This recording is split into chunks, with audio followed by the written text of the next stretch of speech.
Okay, cool. So, weapon drops, who gives a shit? Other weapons, who gives a shit? Whatever, whatever, whatever. Don't care. The only thing I care about is just getting the blaster. I was just holding down X and dodging quite a bit. I guess I could take things like +2 health upgrades and stuff like that. But, yeah, I've beaten this game enough times with the gun bots and, like, the rocket bots and all the, like, good weapons that don't suck. And now it's like, you know what? I'm going to just play through this with the weapon that kinda sucks. And just see how far I can get with it. So, I wonder what other like crazy challenges I could potentially do with this. I'm gonna probably try out like a melee weapon run at some point just to see what that's like. I think that that's gonna be really, really hard because melee weapons generally suck. The problem with them is that you take a lot of damage with them because you just are right in where the enemies can shoot you, and there's nothing you can do about it. I would like it if, say, a enemy that was currently getting melee weaponed would like be stunned and then they wouldn't attack you. That would be a really good way to balance it. But oh well, whatever. You walk outside to get iced tea and there's a gorgeous girl in your house. Well, did you invite her in? Let her out, dude. Goddamn. +2 health is gonna be pretty good. We'll take that for right now. Hey, Purple Phantom, if you were here, then you probably read the chat, or if you have BTTV. I have no idea what the fuck that means. But, I also was not the directed, recipient of that message. So, whatever. But yeah, trying to think of what other upgrades would be very good. Obviously, the lasers don't slow down instead of hurting. Pretty much all the defensive ones at this point. I guess the bullet autocannon is also like kind of a nice plus. But even still, it's not really going to do that much for me. Like the autocannon just isn't really that great in my opinion.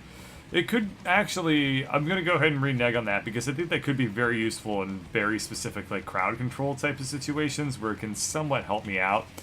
But I think that by and large, just basically like things like the +2 health and like the immunity to collision damage. Those are going to be my bread and butter getting through all this stuff. Took 2 damage there, which is no big deal because it's still offset by the +2 health that I took earlier.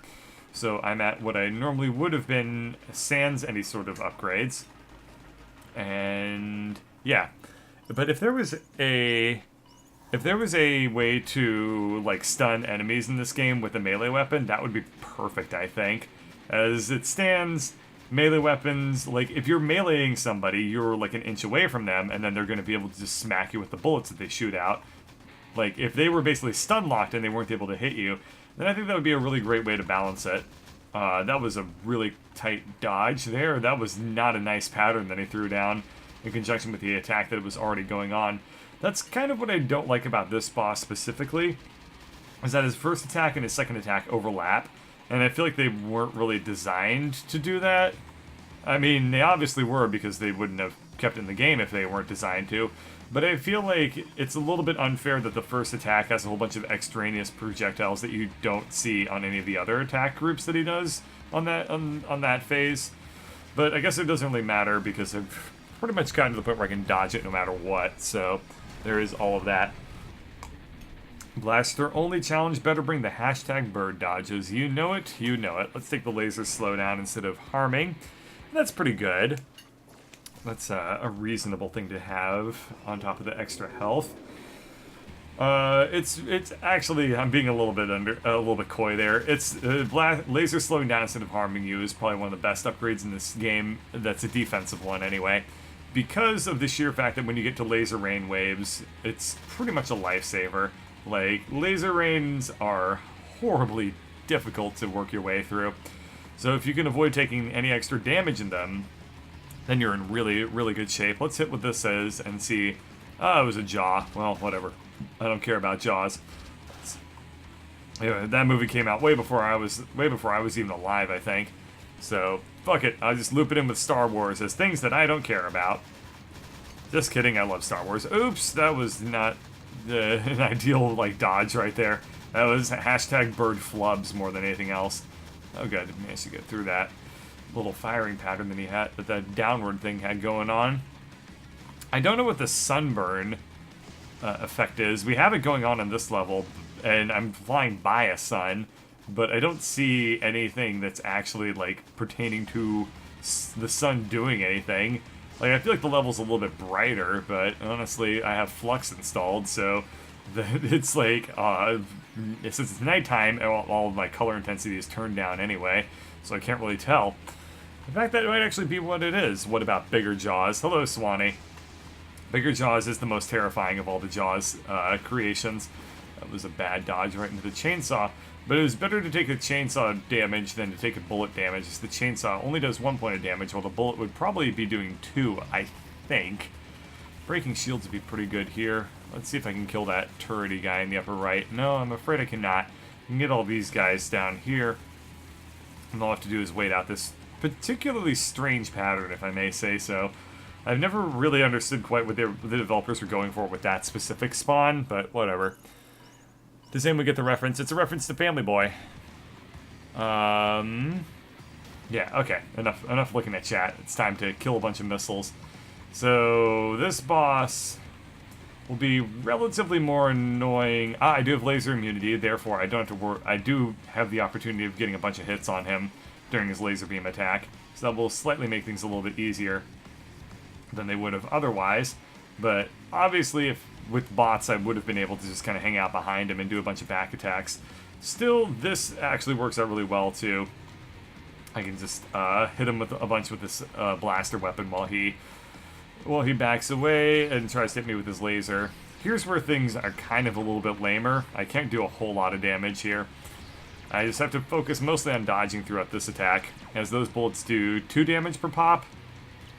But, oh, interesting, he only shot 2 projectiles that time. Usually he fires off a pretty hefty volley at the end there, but he only shot off 2 pink ones, so that's really, really bizarre. Okay. Well, whatever, I'll just continue to use my blaster, because it's the only choice I really have at this point. And, we're gonna need a bigger shark. Jaws 7. We're gonna need a bigger Jaws. Alright. Well, I'm kind of impressed that Jaws never found its way to space. Every horror movie series pretty much always ends up in space at one point. And the earlier it happens in the horror movie series, the worse it is. Let's go for the extra bullet damage, I guess. Like, I know that Halloween ended in space at one point. I know that Freddy Krueger wound up in space at one point.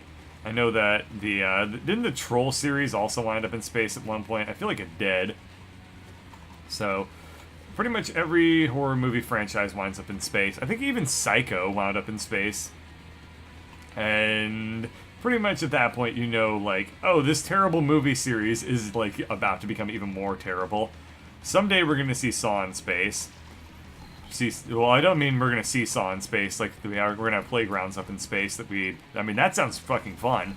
I would love to, like, low-gravity Seesaw. Because then, oh, no, wait, that's bullshit, because the Seesaw is entirely powered by gravity. No, fuck Seesaws in space. We don't need Seesaws in space. Seesaws in fake, and, like, low-gravity space, shield bots. The worst of the bots has been offered to me. I will look that, I will definitely look that in the mouth and take it, or not take it. Is Jaws horror? Absolutely Jaws is horror. You don't think Jaws is a horror movie? Jaws is definitely a horror movie.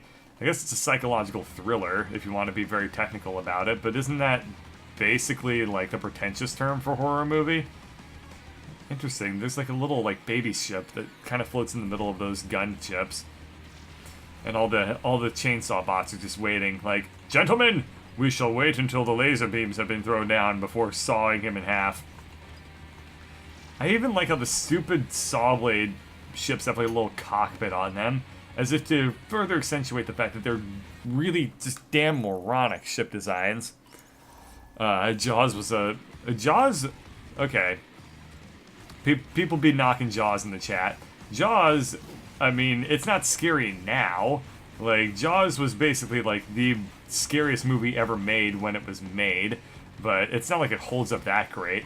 Like, the thing about Jaws was it kind of figured out, like, hey, our monster looks like shit, but if we spend the entire movie basically showing, like, the effects of the monster without showing you the monster itself, your imagination will run wild and you'll become more scared of it just based on, like, what you picture it to be, rather than like the stupid rubber animatronic thing that it actually was in that movie. Is it top side? Okay.